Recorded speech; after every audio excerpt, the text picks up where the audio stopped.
Yeah, Gustavo, before we did get disconnected, you were speaking about really the habits and setting yourself up through preparation, mindset, and then reevaluating performances afterwards. And you were speaking about, a couple of those amazing pieces from your book as the teaser, so that we're all left hungry, wanting to buy it, which we Mhm. will.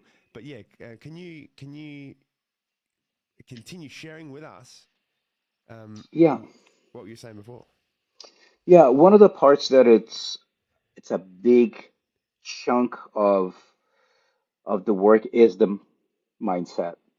And I do put like a super basic assessment. That's the same, very similar to what I did.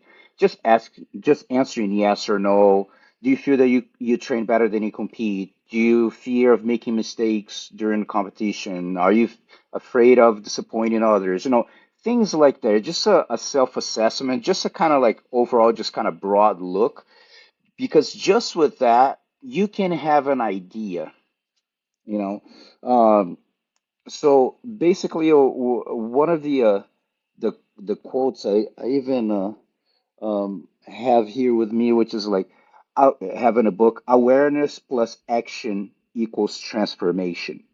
So you cannot have a transformation, I don't care where, in what aspect of your life, without having awareness. Otherwise, you take an action, just a bunch of random actions, and now you can have the awareness. You're like, I know what's going on. I'm just not going to do anything about it. Well, there will be no transformation. So this chapter of be mindful of your internal battles, controlling the controllables, talks about that. First, you do a reevaluation of, hey, what are some of the mental mistakes that maybe I've been doing that I wasn't aware? That is how my journey started when I did something super basic and I was like, oh wow, I didn't even realize that I'm carrying this unnecessary fear of anxiety. Now, from there, you start to reevaluate them. I call Yeah. the three rational R's when you just, the first R is just really the root.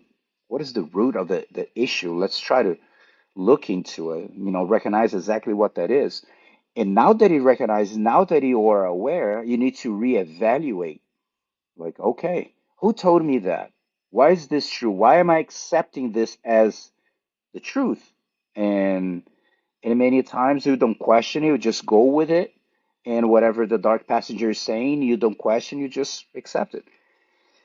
And and the third R is to reframe it. Like, no, you need to like really reframe what you're doing. Like, for example, oh, I'm afraid of disappointing my teammates, my coaches, my family.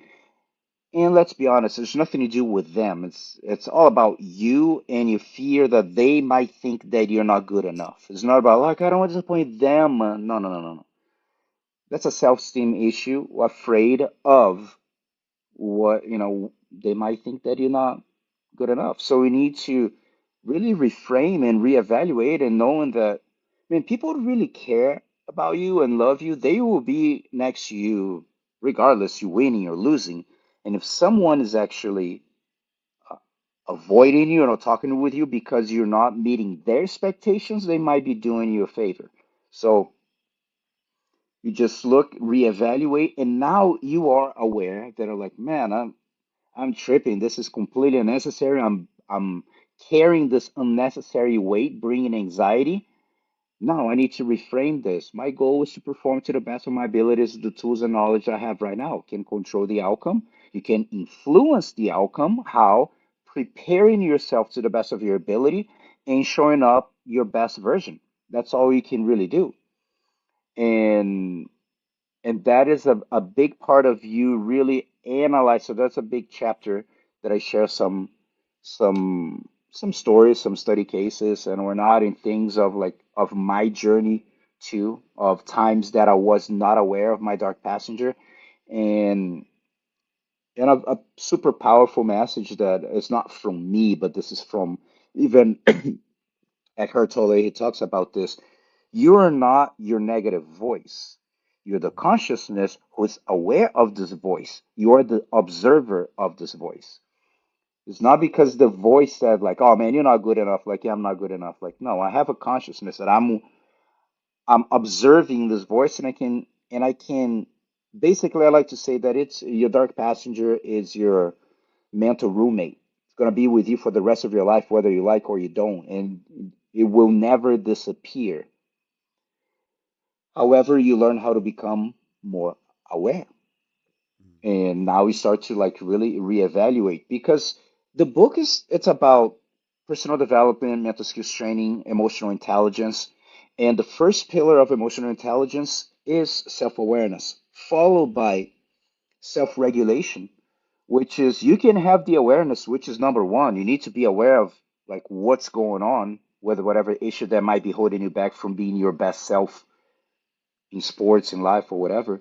But if you don't self regulate your thoughts, feelings, and behaviors, there is no transformation, dude. There's no action. You just, I'm aware. Okay. You're just aware. It's like, imagine you're driving, for anyone listening right now and think you're driving with a loved person next to you, and they're saying, "Man, I was listening to Gustavo's podcast talking about self-awareness, great topic." And then they say, like, "Oh, by the way, your emergency brake is on." And they're like, "Yeah, okay, anyway, so yeah, so it's good information on self-regulation." And say, like, wait, but if you release, we can get to our destination faster without damaging the car, and this year's really holding you back. It's not gonna really help you. And I said, "I got here anyway." So the person maybe didn't know that emergency brake is on, but now they're choosing to drive that way. That's on them. So if you figure out that you have some patterns who are actually holding you back, they are not serving you, and you keep feeding them, you are driving the car with emergency brake on. It's on you. You can blame whoever you want. But at the end of the day, taking that responsibility that it's your choice to drive with emergency brake on. You're aware now, but you choose to do so, that's on you. So that's the type of when I talk about being brutally honest with yourself, be like no sugarcoating, just like reality check. And yeah, sometimes people and we don't get me wrong, we all do to a certain degree, but not to a point that is like freezing like your life. You're not taking a lot of actions in your life because you see it. You see the pattern, but it's so much stronger than you that you can pull yourself out. That is why I recommend therapy for everyone. And I think everyone that is willing to open up and get to understand more how they're wired and what's going on in their lives, they should consider doing some type of internal work, therapies, retreats, so many things. I heard a story where Alexander the Great and his army from back in the time almost took over the entire world. And one of the reasons why they were so successful or unsuccessful, because a lot of bad came about it as well. But he was able to achieve his goals because when he had arrived at a new destination, he burnt the boat in which he travelled in to get there. So the past, the journey was burnt so that he could start afresh in this new place, and he had no other option than Mm-hmm. to succeed. Mm-hmm. Burning the bridge, burning the boat is sometimes a really powerful thing to do. And I feel like when you're speaking of understanding the reality, when you're speaking of this self development, you're speaking of gaining help through retreats. I feel a sense of burning the bridge, just Mm-hmm. like Alexander the Great did. How important do you feel it is to be able to separate yourself from those things of the past that aren't serving you to be able to step into the world that you really want to be living? Um, I think it comes down to emotional maturity, emotional intelligence, but like emotional maturity. I see emotional maturity not like you are or you're not. If we put a graphic from 0 to 100, our dream goal is to become 100. I don't think anyone is 100, but our goal is to like maybe it's very low and you grow, and we each one can create their own scale of like 3.2 5.5 or whatever, but your goal is to become more emotionally mature. So I'm 50 and I only started my personal development journey 15 years ago. I was 35. A lot of denial, saying I'm fine. I don't need therapy. There's nothing wrong with me. Until you start having some more issues and sometimes some bigger ones, and sometimes you need a life event that's gonna shake you to your core. They'll be like, you know what? I need to do something about it. And until they always say like you learn by, love or pain. It'll be awesome to always learn by love, but it's not. Most of the time, something that is through pain. It means we ignored something, and now in a position that I'm like, I officially need professional help. I'm not able to do it myself. Get into a depressive like mode, spiral that you're having a hard time to pull yourself out. And many times it's just a result of life experience. So some people who are listening right now, I'm pretty sure that I'd be like, I don't need therapy, and that's okay because I've been there too. It doesn't mean that I'm better or worse or anything like that. It's maybe right now this doesn't make sense, or maybe it will never make sense to you, and be like, I don't think I ever need it, and that's okay. But when certain things, you know, starting to happen in your life as you get older, you start to value other things, and this professional help can really make you, can bring the awareness that maybe you didn't know about some of your patterns. And that's the only way. And then you look at it and be like, wow, I've been doing this and I never noticed. And you decide to take an action, and now starts the transformation. So it depends. Do you want the question to reflect is because if you want to be your most authentic version, you need to do an inventory of like everything. You know what I mean? Like, why am I pursuing this? Why am not pursuing this? So I feel that this part is so unique that only when people are really ready to go, I had the opportunity to go to therapies before, but I didn't feel that I needed until I was like, wow, I definitely need it. Mm. And it's incredible because there are some people when they hear the idea of going to therapy, their internal response is something like, "No, I'm okay. I'm not a screwball. I don't need to Yeah. go to see Yeah, I'm not therapy." crazy. Yeah. Yeah. And those same people may be interested in jiu-jitsu and they have a jiu-jitsu coach, or they may be interested in athletics. They have their athletics coach or their personal trainer. It's interesting sometimes how the world says it's okay to reach out for support and assistance if it's to do with something on the body, but sometimes psychologically, oh no, we can't reach out for help there. And this place of authenticity, being able to look at ourselves and appreciate that, you know what? There's no such thing as 100% perfect human being. We actually all have flaws, and I believe none of us are perfect in any area of our life, whether it Mm-hmm. be emotionally, spiritually, psychologically, physically. We all fall short of perfection, and that's okay. That's part of the beautiful experience of humanity.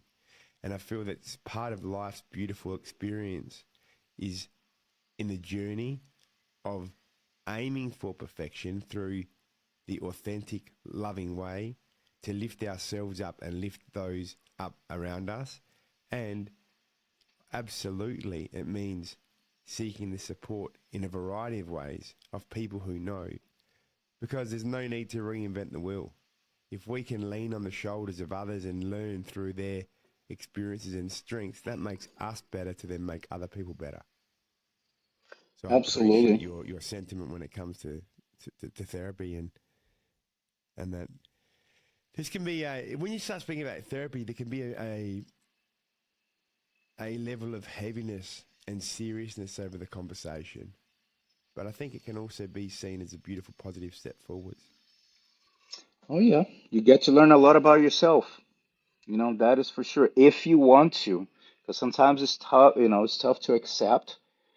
And then you start to understand patterns, it plays a movie in your mind of like, wow, I have done this 20 years ago. Wow, I done this 10 years ago. I didn't even realize. So recognizing the pattern and making something about to change if you feel like, man, I was wrong. I should have not done that or said that or whatever. But I want to keep doing anyway. Well, so again, so how committed are you to trying? And man, I'm so far, as you just mentioned, so far from being perfect. We're gonna always make mistakes. We're making mistakes trying to make it right, you know, or whatever I'm reading or studying. Sometimes, yeah, I'm gonna have point of like, oh wow, yeah, I messed that up. It doesn't make me a bad human being, but I did make, maybe a bad choice that I wouldn't do it again. And sometimes, um, that's the thing with choices and decisions. One of my favorite quotes from in life, it's from Tony Robbins. It's in your moments of decision that your destiny is shaped. So the decision that for anyone who's listening, for whatever you can use jujitsu for the reason that you chose to train jujitsu, your life went to a different direction. People that you met, situations that you encounter, because you chose to go that way. With me, like I chose to pursue jujitsu. Maybe I'll try a different sport. My life would have gone a completely different way. And I decided that, you know what, this is what I want. This is the route that I'm going. Let's see what's going to happen. And you've spoken on your journey 35 years into the beautiful art of jiu-jitsu. Robert Kiyosaki, in his book Rich Dad Poor Dad, he speaks about the fact that it takes at least 5 years before you can begin to develop a skill set in a particular area. What are some of the things that you learn after 35 years of doing jiu-jitsu that say even some of these phenomenal athletes who gain their black belt in BJJ after just 5 years, which is very rare but has happened a few times. Hmm. How would your 35-year experience be like when you look at it from the lens of a 5-year experience? What are some of the things that you've gained in your journey, given the time and investment that you've placed in the jiu-jitsu? I do, I do think about and in a lot of ways like those 5-year blocks, of sometimes even with helping people thinking like, hey, where would you like to be in 5 years from now? So when I look into my journey starting 1989 to 1994, I was in a small school focused on more like a self-defense aspect, which I like, but I was looking for more of a competition approach, and there's basically one school in my neighborhood, and being young too, it's not like it could just go far or whatever. But there was the part that I stayed for 2.5 years in a school that was not very good. I only figured that out when I went to, he promoted a in-house tournament and it was a disaster. And then I noticed how bad I was. I was wearing a blue belt, but I was not a blue belt. So I was desperate in a way of I want to improve. And if I stay here, there's no way that I'm going to be able to achieve goals and stuff. So I made my decision to leave and started my journey in a different school. So it took me, I never competed as a white belt because the school wasn't really involved with tournaments, and there's not that many tournaments back then. But so I started just going through the growing pains of when you become a blue belt and developing the confidence. So I feel like my first 5 years, not even five, because I mean more, but like struggling with my self-esteem, an insecure teenager that is trying to, basically win to feel good about himself. When I win, yay, everything is wonderful. And when I lose, oh my God, it's the end of the world. So I think the first 5 years was just really, uh, I think something that I really didn't have before, being introduced to the the lessons of success and failure of sports, and not understanding, not knowing how to deal with it. First tournament loss, second loss, third loss, so I just kept going. And by my sixth tournament, I'm thinking, can I even win a match? I wasn't thinking about winning a tournament. I was like, I just want to win a match. So a lot of that's when my my mental blocks started. It started in my first tournament because when you go to your first tournament, have you competed before? I have not competed for a few years now. And when you were speaking earlier about authenticity, I know that you competed, and I was thinking about the fact that, you're speaking about authentically stepping up to challenges.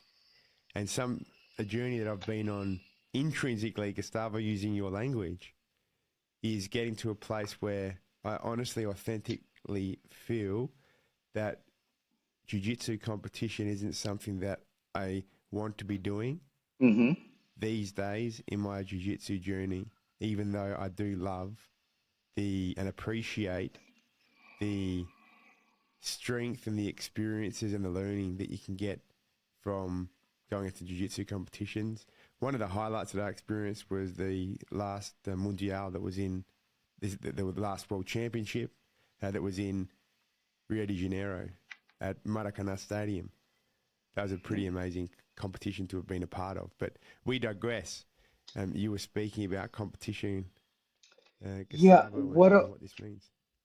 I was gonna ask because when I ask you if you have competed before, because I don't know if you remember, or even the listeners too, like, were you when you said I'm going to compete, were you excited or were you anxious? Yeah, I feel that in the competitions I've been in, I've had a range of emotions. When I've done best in competitions, I created a series of habits where I would almost be sleeping between my fights, which gave me energy of being completely at peace. Hmm. Yeah, in my case, my first tournament didn't know what to expect, so I was excited. I'm like, yeah, this is gonna be great. And I trained Tuesdays and Thursdays, and sure. And then I got there. It was just a small in-house tournament, but I got wrecked. I put actually the details on my book. So I had two matches, and they did not go well at all. So that's when I realized, okay, I need to leave here. This is not working. I come here, I don't miss a class, and this is the best I can do. And so by the time I changed schools, and took me a while to actually get to compete because I was going to a school that was starting to build a team, was new. The instructor was a purple belt, and eventually I saw him getting his brown and black. But when I went to my next tournament, I had no um, excitement. It was all anxiety of like the first one I already lost, and I got destroyed. This one I have to win. So anytime, for you listening right now, anytime, jujitsu or not, you focus on anything that you cannot control, like the outcome of an event. When I say event, a life event or a jujitsu event, it will lead to anxiety, muscle tension, and you not performing to the best of your abilities. I'm not saying that you're not going to win because I have won tournaments being very anxious, just doing whatever I had to do to win. But it's going to be hard to be your best version. You go to a job interview and you need a job and now you're freaking out because you're like, oh man, I really need this job. I need to be accepted. So now you focus so much if you're going to get the job or not and the outcome. Then now you start becoming anxious. Now you're like fully tense, and now you're not being yourself in an interview, and you're like, just kind of not being yourself or like stuttering, like not remember what you need to say because you're so out of it that you cannot even be yourself. So that's when you need to focus on things that you can control, which is in jiu-jitsu, be all you can do by this point. What can you control is the process in your performance. The result you can. It's just a consequence of your work. So be thinking about I have to win, I have to win. It's not gonna do anything. So before, You focus on the process of getting ready. That's what you need to really focus on. And by the time it's just tournament day, the whole focus is on the performance itself, executing everything that you prepare yourself for. That's the same thing with the school tests. People go like, man, I really need this grade and they study and then they get that they're super nervous and it just blank. They like, I forgot, I got nervous and I couldn't think. Sure, because you're thinking about the outcome. You're not really thinking about the performance itself, which is stop and reevaluate and execute all your preparation. You study, you're ready to perform. And this is in all areas of your life. And I did not have this awareness. Mm. I won good competitions and stuff like that when I was younger, but not even being aware, barely aware at all. I'm feeling you as listeners right here, right now, and you might be from the group of people that love and practice BJJ, and you might even compete. And there's the other group of listeners you might be part of, which is that group of listeners who love learning these principles, love understanding how BJJ principles can be applied to negotiate in life and how to make your life better. And so, for both of these groups of people, I want to ask this question for you, Gustavo. What are some of the habits, the rituals, the routines that you've learnt about in your 35 years of jiu-jitsu and jiu-jitsu competitions that helped you get to that place of peak performance that we can use, whether it be going into a jiu-jitsu competition or whether it be placing ourselves in that best possible position to win a negotiation or to win in our life? What are some of those habits and processes and daily rituals that you follow?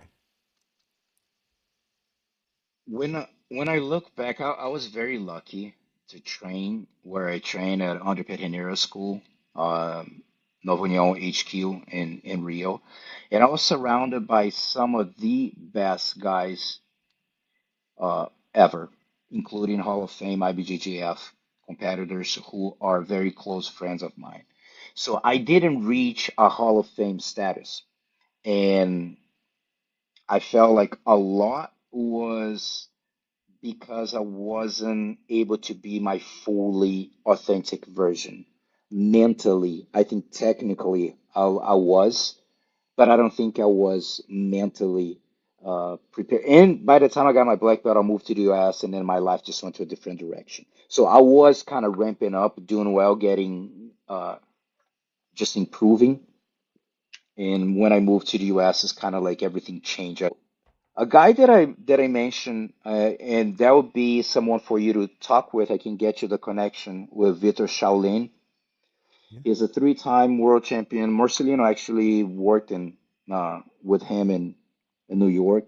So he's my reference in jiu-jitsu because what I saw him doing, meaning that consistency. I mean, you can be consistent doing wrong things, so that means you're gonna be it's going to go bad, but you're being consistent. But like consistent with the proper preparation, that builds that confidence. It helps you build the confidence. I mean, a lot of people still prepare themselves well and end up not really developing that confidence. But what I see him doing the most, what always caught my attention with him was his discipline and his obsession with his craft. Mm. So with that, the best performers in the world of whatever, they are, it's very impressive how consistent they can be their best. Like Michael Jordan. Uh, sure, he had bad games, but when you look at his stats, I mean, he had a lot more better games than not. So high level guys that can able to perform to the best of their abilities consistently, there's a reason why they become their best. So so again, I never reached this level. I did not reach my full potential younger, different choices that I made, career or not. So now all I can do is be the best 50-year-old that I can be. Right now, I'm currently in a Master 5 division. It's not the most exciting thing. I'm Master 5, who cares? But for me, my my mission is to like, man, I want you to number one, I'm very consistent with my training. If I'm not prepared, I won't compete.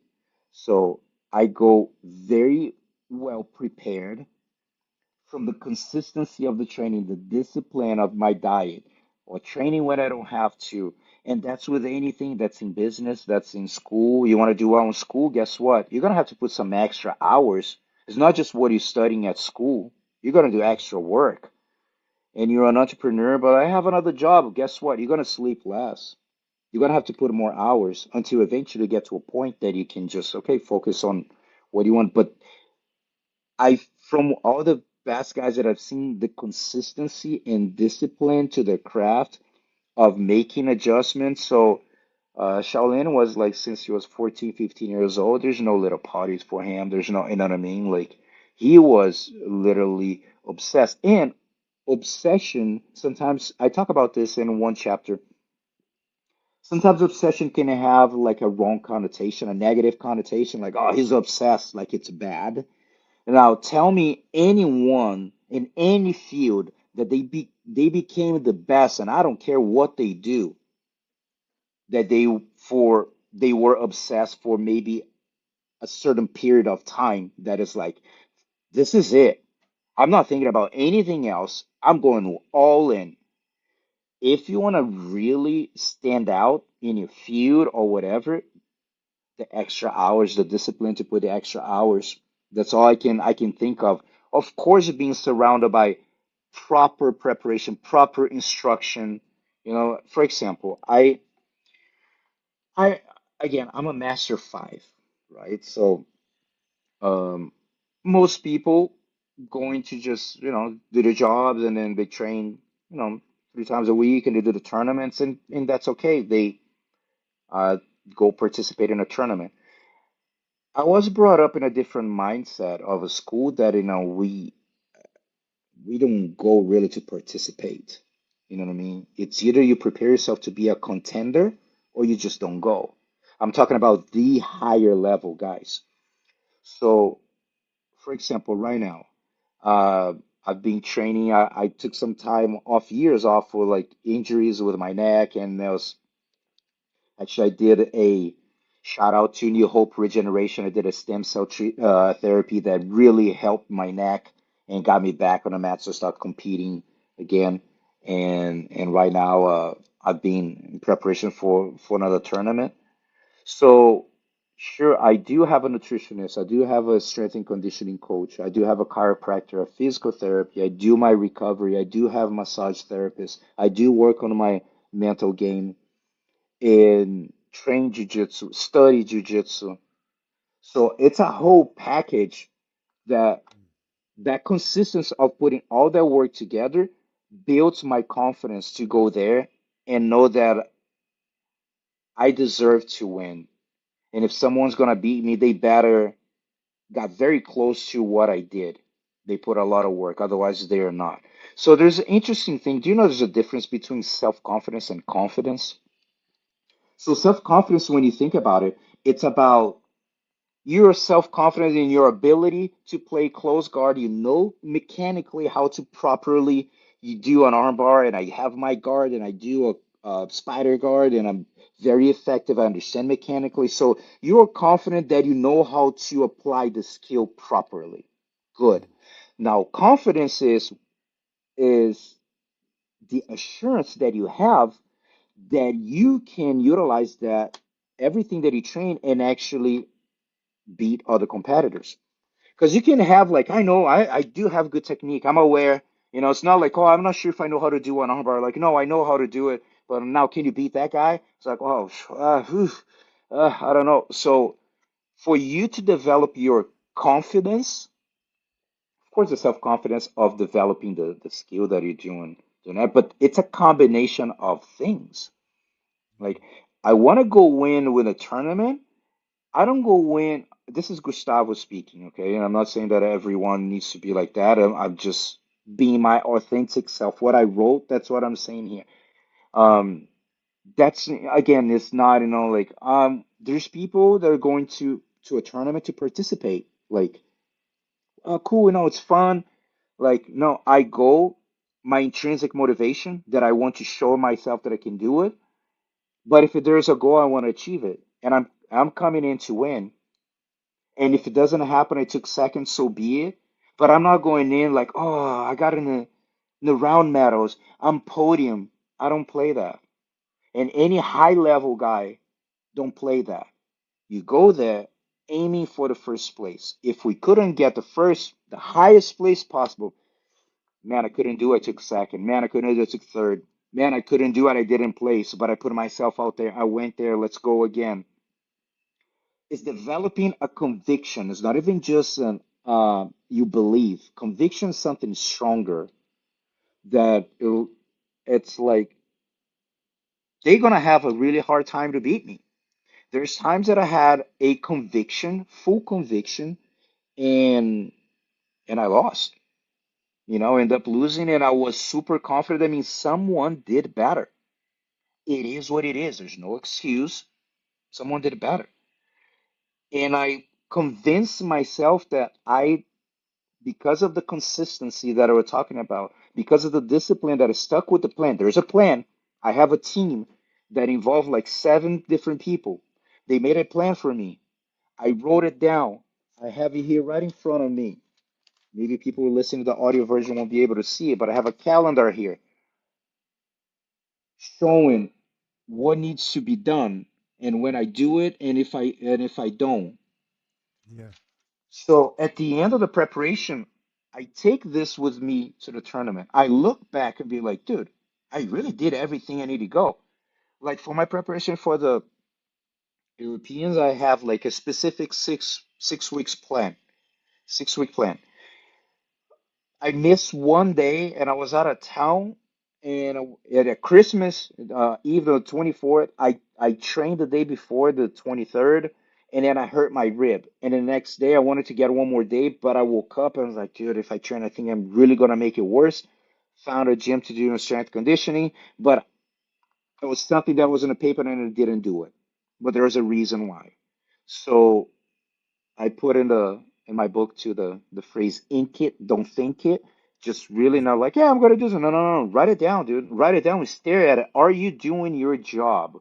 So when you look at it, at least you can feel confident that I at least having the peace that we had a plan, I I followed. Now I can't control if I'm going to win or not, but I'm coming in at least if I lose, it was me. It was 100% me out there. And if someone uh, beat me, they deserve the win. Mm. And also the ability to adapt because things can come up where you've got an Oh injury, yeah. for example, you might get sick. There can be a ton of things that can happen through life. So being able to be honest, but also understand where a flexible approach is needed because sometimes going off plan a little bit with intention, with proper purpose, with proper reasoning can also be necessary to reach that end pinnacle that you're working towards. Just something interesting. I like to make commitment with the victory. Commitment with victory. I'm not saying just win a tournament, but like I always been big in some natural, even before doing mental coaching and stuff like that, of really visualizing stuff over and over and writing and visualizing. And I really believe in that. Mm. It happened that last year I competed at the Master Worlds, and I hadn't competed in many years. I have won the tournament before, and I came back from, recovering injuries and whatnot. So I went to the tournament, and long story short, I was 100% I was going to win. Not in a cocky way, but it's just like, because you have three types of confidence: low confidence, overconfidence, and optimal confidence. Low, you can tell people like, oh man, I don't know. Or sometimes the overconfident is sometimes people are not as well prepared as they think they are. Maybe they think they put a lot of work, but they actually didn't. And they kind of like, oh, I underestimated my opponent. I was like, well, maybe you didn't prepare yourself as much as you thought you did, or maybe sure you took for granted the situation and then lost. So I went to the tournament and with a conviction, and I had conviction before, as I mentioned, that I was going to win and won, and there's times that I lost. And how interesting this one I did talk about in the book. Actually, there's some few spoilers here. Mm. I had someone to record the matches, right? So I asked him how much is for the service. So he said, well, it's $100 for the first match and $50 after for each one that you have. So okay, fair. So what I mean is in my case, I'll have five matches. So five matches would be $300 to cover it. So I said, no problem. So before because since I live in Arizona, I'm able to drive. So I drove to Las Vegas, stop at the bank, got $300 cash, put in an envelope, sealed, put his name, put in a Ziploc bag, put in my competition bag. It's my commitment with the victor that I know that I'm going to have Yes. five matches I'm going to win, and I'm going to just handle the packet ready to him. And I end up losing by one advantage at the end, at the finals, 35 people. I lost to the final. Um, of course, I did my analysis of what happened, but congratulations to the guy, and I did a clap to him. And and then when he finished, I gave to him and said like, uh, well, I knew I was going to have five matches. I just did not see this coming. You know, I didn't see this this outcome, and that was it. And now I was at the Europeans and I was very well prepared as well. And I made another commitment. So usually I like to do. I wrote because my brother lives in Lisbon and he's a huge influence in my career. He was a big mentor in my life with marketing. And I would not be here in the United States if it wasn't for him and guiding me with like developing relationships with sponsors and whatnot. I absolutely would not be here. So he's been living in Lisbon for like 7 years. I haven't seen me compete in 15 years. So before I left, I said, like, I'm going to give my gold medal to him.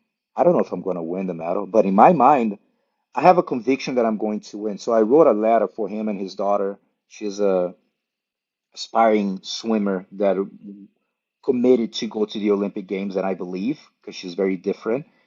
Um, and explaining why I was giving the gold medal of the 2025 Europeans. And I had the letter with me sealed in my backpack. So when I gave to him, I gave with the letter. So in my mind, it just reinforces me like this is gonna happen. You even wrote a letter. This is gonna happen. Is it gonna happen all the time? Of course not. But you got to think about at home. It's your movie. You're the director, the producer, the main actor. You do whatever you want. You can make a letter saying, I'm so sorry, I tried my best, but I didn't win. Sure, go ahead. It's your movie. You want to do a sad movie, you can. But if you're going to make a movie, why not a happy one? You know, not always going to happen the way we want, but that reinforces even more my commitment with victory and my extra, and I've been doing this for a long time actually. Even when even when I was not involved with this, with mental coaching, but it's just a way that in my mind helps you reinforce the positive outcome. So who knows? It works for me. And so, in this second occasion where you wrote the letter for the gold medal, you actually won the gold medal. The occasion where you had the $300 for the five videos, yet you still did have those five fights for the five videos, five recordings. I wonder whether this also means not only the great point you're making, which is backing up your intention and backing up your visualization with conscious actions, Hmm. but we also need to choose the correct end point of the conscious action, because where you were successful, you had that letter speaking of the gold medal. So you did manifest that Hmm. reality. In the instance of the recordings, you still did have the five fights. So there was still that $300, still that five fights of recording. Hmm.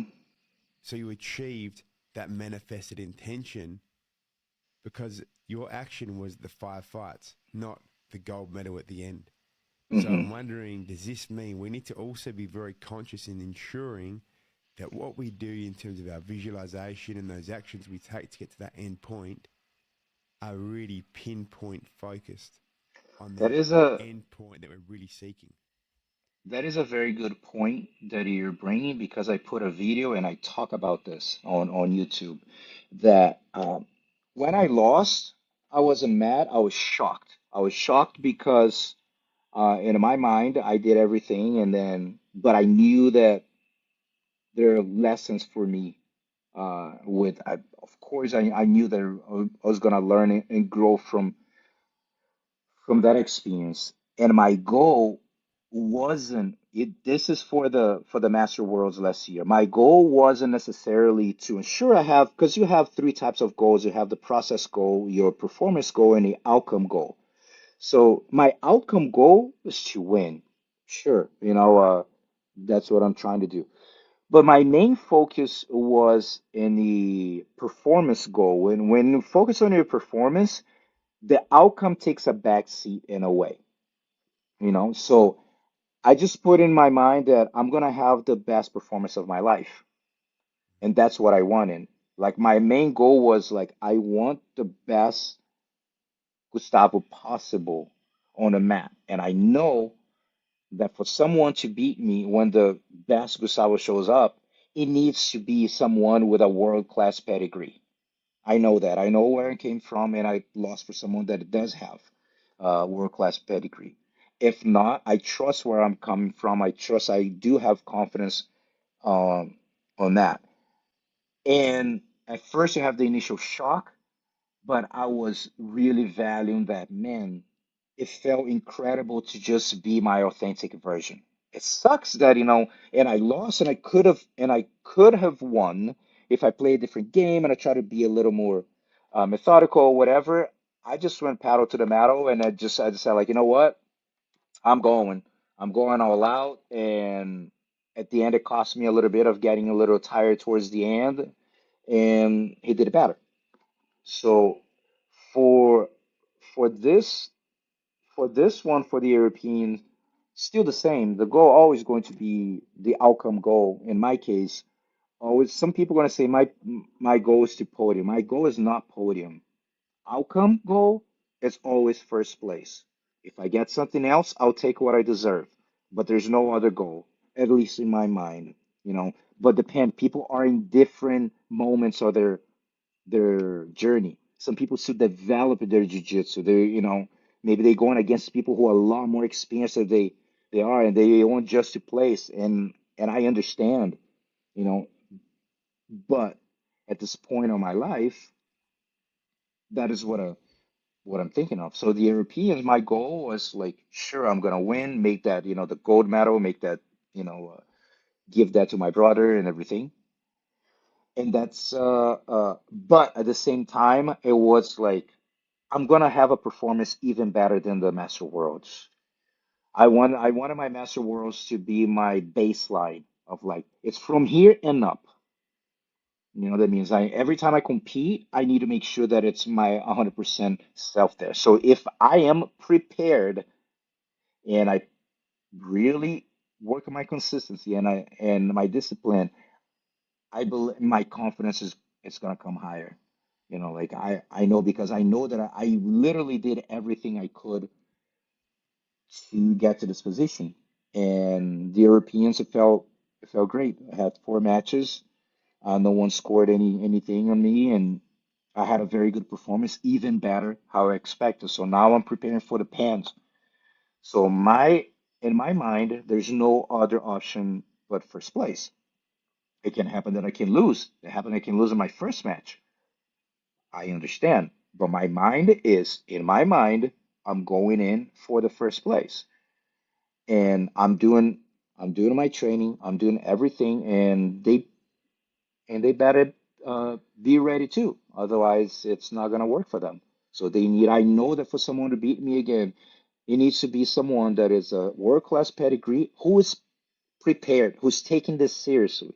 It doesn't matter that he won the Worlds 20 years ago and he just like, I want to jump in a tournament. No, no, no, no, no. There's a lot of people dedicating their time to it.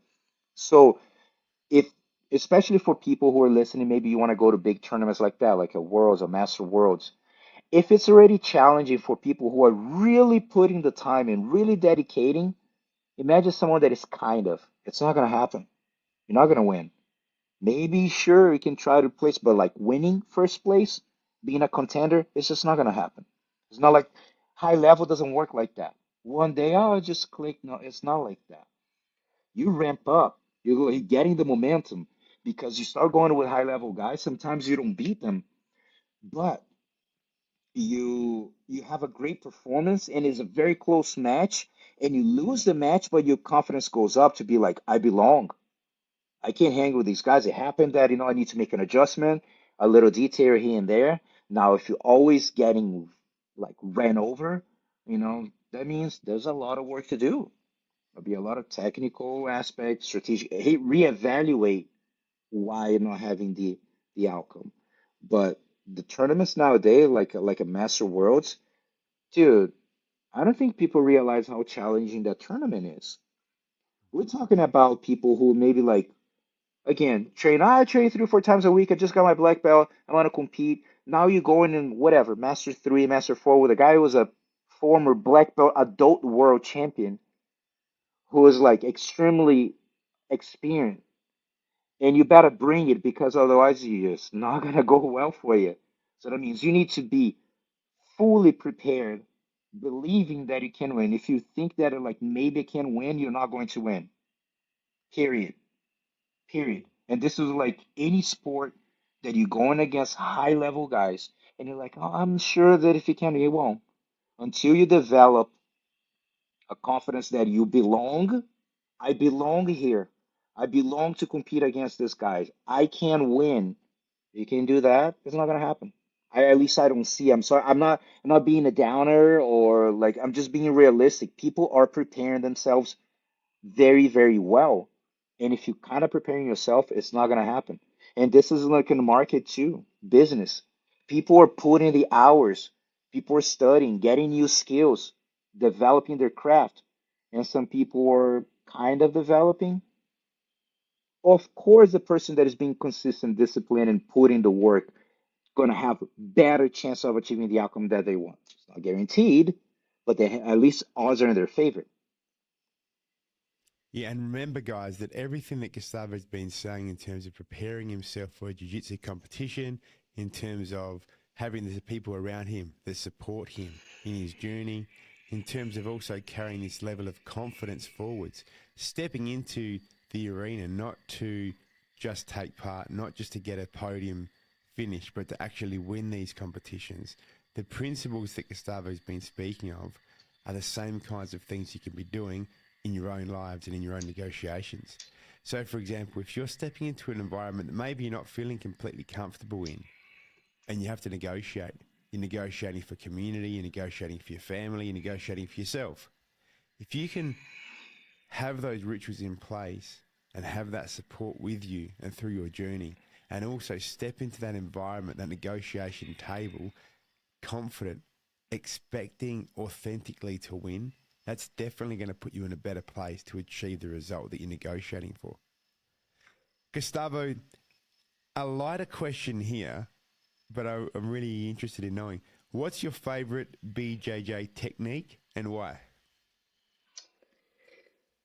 I believe that I'm gonna say the one that I'm the most effective per se is um, triangle because I have long legs and I don't know, always a submission that I kind of gravitated towards. I think having long legs, playing open guard and stuff like that helps, to lock triangles and everything.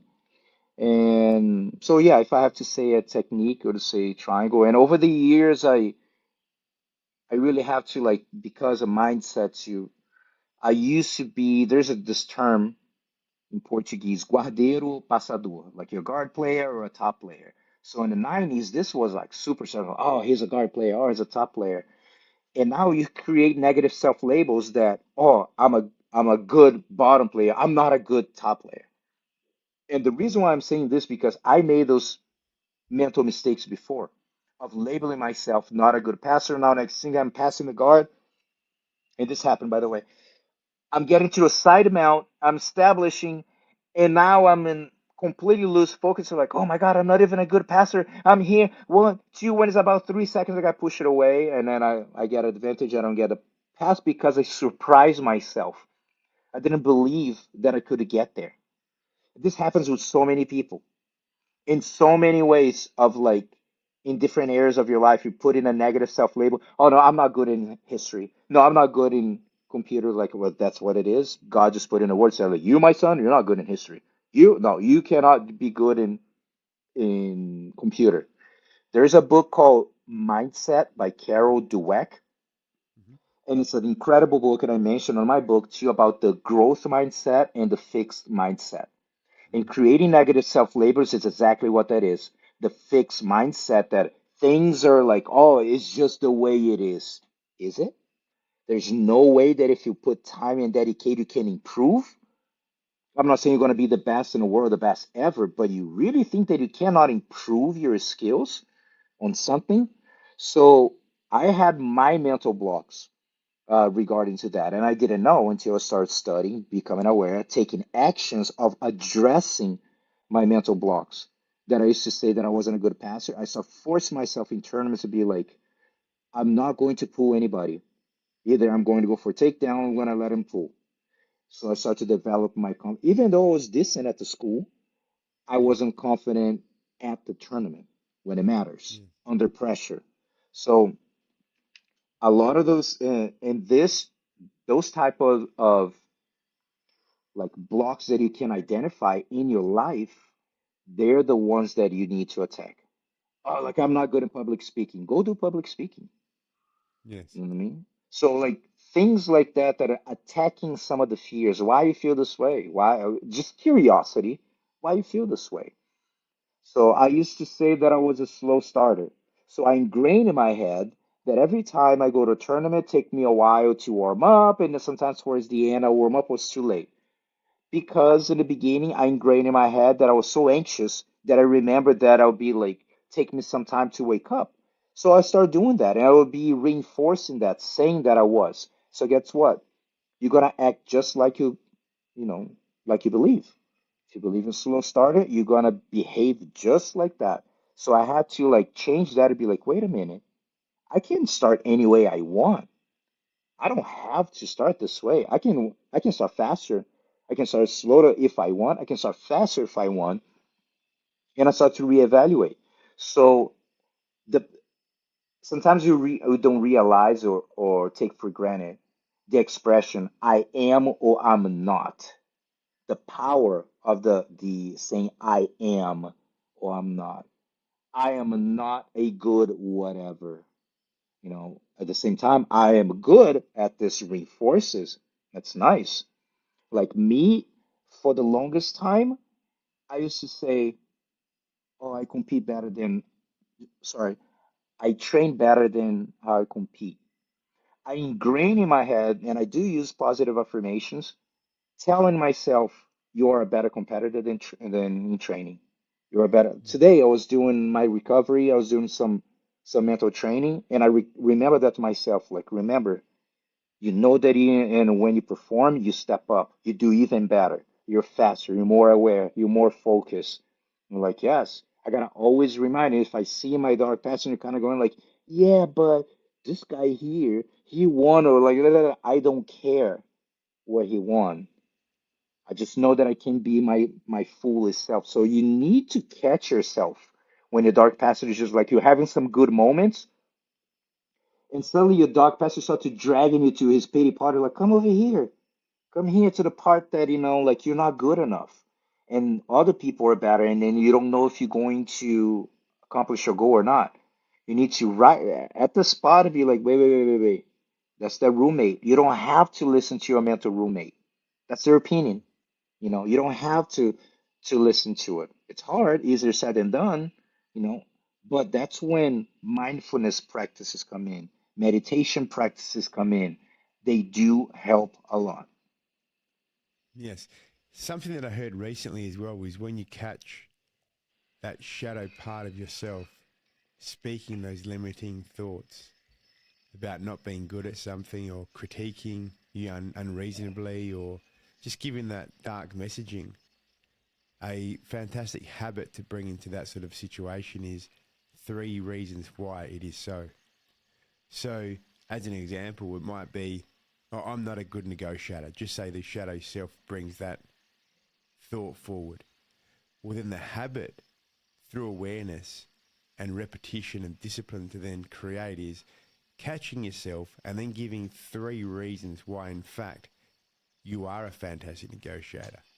And so it Hmm. could be like, I am a great negotiator because I got that outcome when I was negotiating for the house that I'm currently living in. I am a great negotiator because I have the spiritual power with me as I'm negotiating.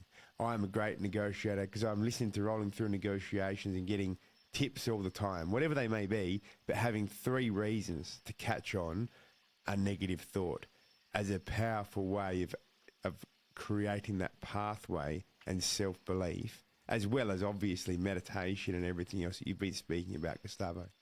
Yeah, And it's also, the is the in mental coaching use the term confidence resume, which is exactly what it said, and just kind of writing down, like in jiu-jitsu per se, when was your best performance? Is the one that you felt great? Why did it feel great? So you kind of build some of those things, and the same thing, like what are some of the highlights of your confidence resume of negotiations? Like what are your best, exactly what you said. So it's the same application in jiu-jitsu or life.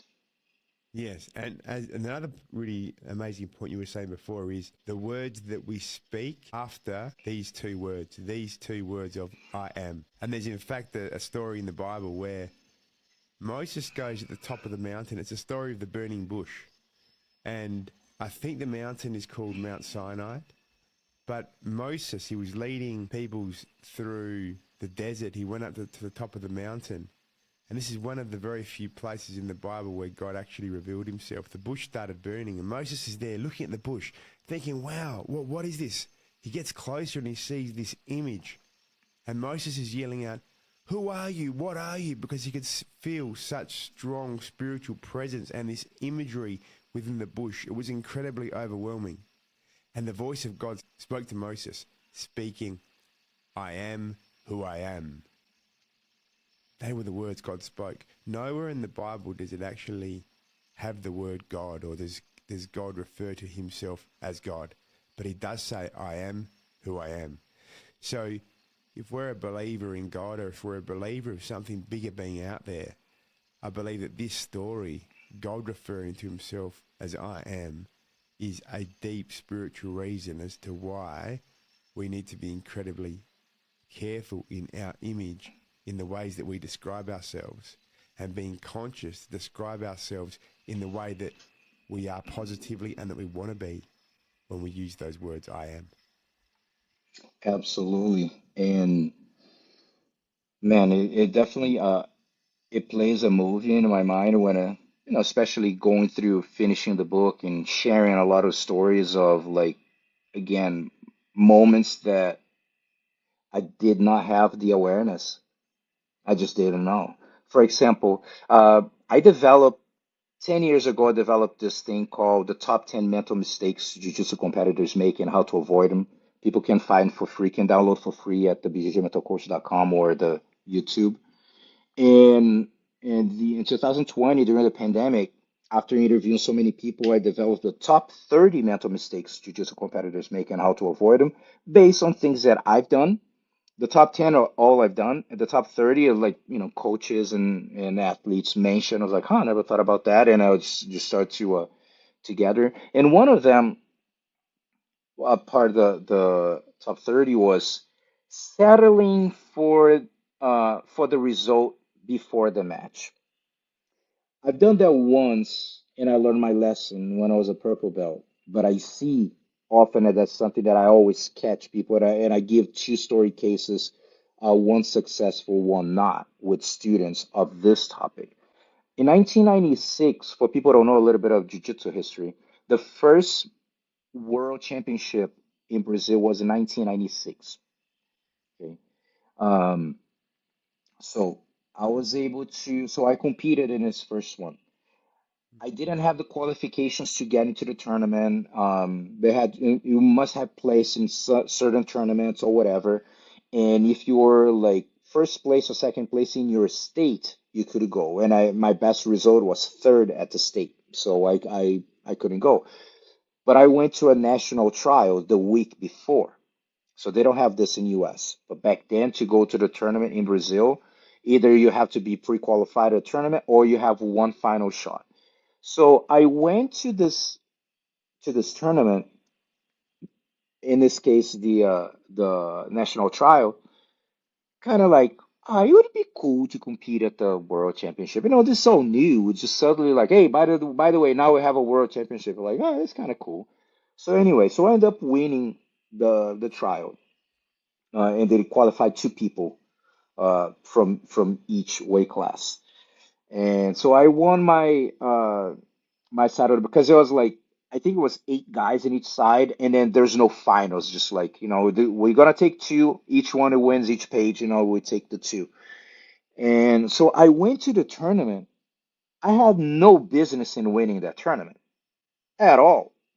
Because in my mind, it was like, oh man, last week I didn't even know I was going to be here. So whatever happens, happens. That's an embarrassing mindset, but that's what I had. So somehow I found myself in the semifinal. So when I got in the semifinal, another history point, back then, most of the tournaments did not have third place medals. I said that I took third. That means I lost in the semifinal of the state tournament, which was very tough, but I didn't get a medal. It was just first and second. So this was the first time that they kind of giving like a third place medal. So for me, I was like, wow, I'm even getting a medal already. I'm in semifinal. This is great. So I went to the final, to the semifinal against the guy who was winning most of the division, most of the tournaments and stuff like that. So I end up getting taken down, lost 2-0 with no urgency. So it was kind of like, it's okay to lose by 2-0. It's not too bad. He wins a lot of tournaments. That's embarrassing. That is unacceptable. We're talking about world championship? That's ridiculous. That cannot happen. So I lost probably like, I changed school, started training with the Pioneers. 8 months later, maybe I got to train with a guy that I lost. And I ended up doing very well with him in training. Surprisingly well, dominated him.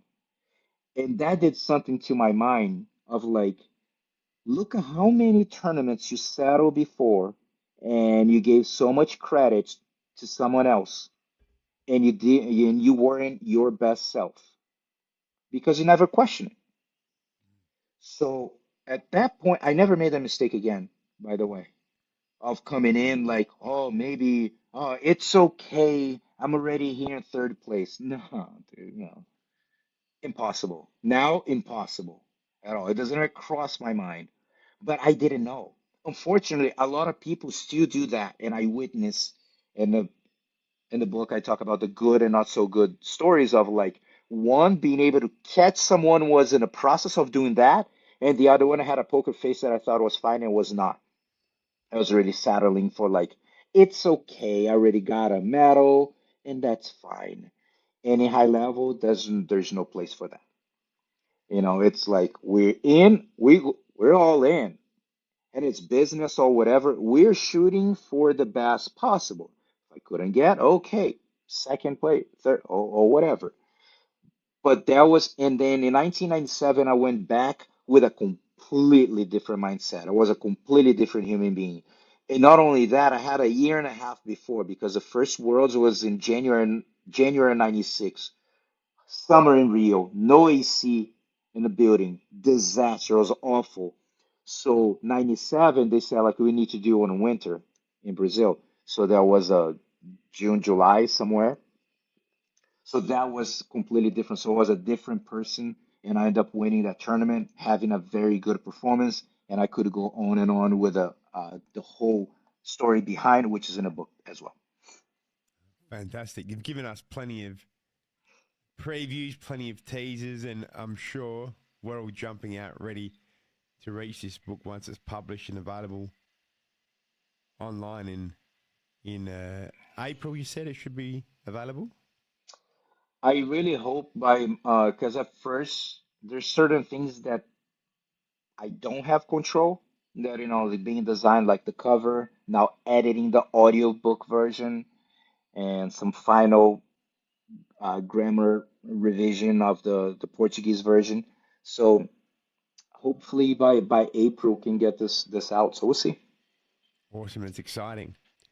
We've covered so much territory in today's podcast. We've covered so many amazing principles, and this might be one of those episodes where you might want to hit that replay button straight after you've heard this. Just like Gustavo is listening to the Great Earth audiobook for the fourth time, 10 minutes at a time. This might be one of those podcast episodes where you want to re-listen to again to make sure you've got every single gold nugget that Gustavo shared to And help at some in your point, life. and at some point, probably could do a second visit, a second interview because there's a lot still that it could go, a lot of directions that we can talk about, Yeah, still beautiful, Gustavo. different ways. Yeah, I'm open. I'd, I'd love to connect with you again, and I'm sure all of our listeners would love to have you on Rolling Through Negotiations another time as well. So let's make this happen. The thing is, though, guys, keeping tradition, keeping this in place where we can give you three gold takeaways. Everything from what Gustavo's been saying, but these are just three principles that I feel you can start using in your own negotiations to help you when you're negotiating life, whether it be on the jiu-jitsu mats, whether it be negotiating in some other place. And the first one of these principles that I feel that is so powerful is that one of authenticity. See, Gustavo was speaking about accepting challenges with authenticity. If you're ever faced with a big challenge, you're negotiating a big deal, look at that as an opportunity. Say yes with authenticity where it's important to you and step forwards with that confident mindset. Another takeaway here, number two, is I believe is really powerful is that piece of awareness plus traction equals transformation. Plus action. Awareness plus action. Hmm. So this awareness plus action. So if we're really aware of what's Hmm. going on around us externally, internally, we take this action and we Massive can then action. massive action. That's the only way to make a difference and transform. If there's no action, like nice, you're aware, good for you, you know. And if you just do an action and you're not aware, you're just all over the place, just being busy and then just doing stuff, but not maybe with the purpose and intention that maybe could have. Yeah, and so if we carry this into our negotiations, it's going to lead to growth, amazing outcomes, this amazing piece of transformation. And the third takeaway here, I believe, is so powerful that we can use in our negotiations is the piece of taking full responsibility. Not blaming the referee, not blaming the other party when you're negotiating a deal, not blaming a poor night's sleep or, the cup of coffee was too cold. Not blaming, but instead taking full responsibility. Doing this in a way that you can learn, you can grow your skill set as a negotiator, as a BJJ athlete. But if we can take full responsibility, it really is a powerful pathway in terms of growth, ownership, and achieving the outcome that we're looking for. So these are three amazing takeaways that I feel that you can use in your negotiations based on what Gustavo has said. But if you re-listen to this podcast episode, you might find three other takeaways that you like even more. Gustavo, is there any final, words of wisdom of you, Gustavo, the BJJ mental coach, that you'd like to leave our listeners with? Yeah, um,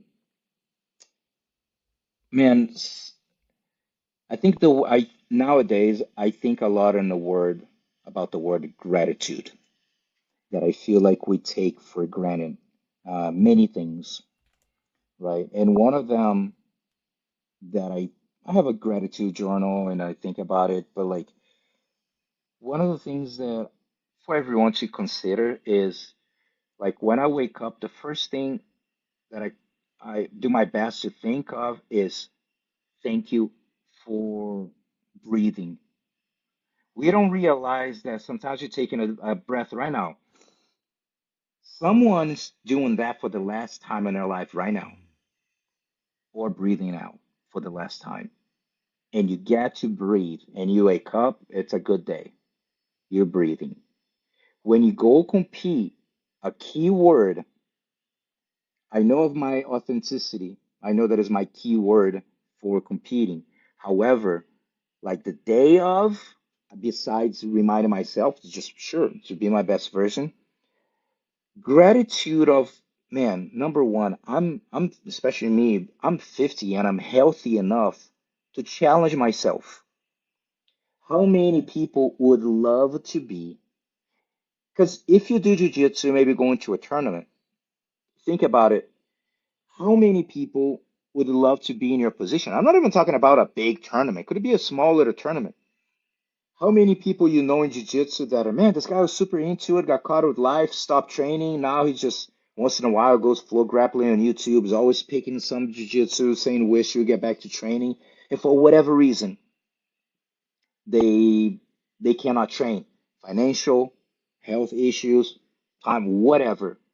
And you get to do jiu-jitsu. You're choosing to do so, you put in the time and you get to compete like people who compete at the Worlds, I tell some of my friends, like, dude, there's some people that are in Brazil that would love to be here. They don't have the visa. They could be a contender to do well in a big tournament here, and they cannot come. And you are here. So enjoy that moment of like, dude, I get to do this here because guess what? I'm 50 right now. I know that I'm in countdown. I'm not gonna compete forever. There'll be no Master 9, Master 10 division. One time is gonna be wrap up. So I want you to really think about that of like at one point, some of the challenges there will not be possible anymore, especially physically speaking.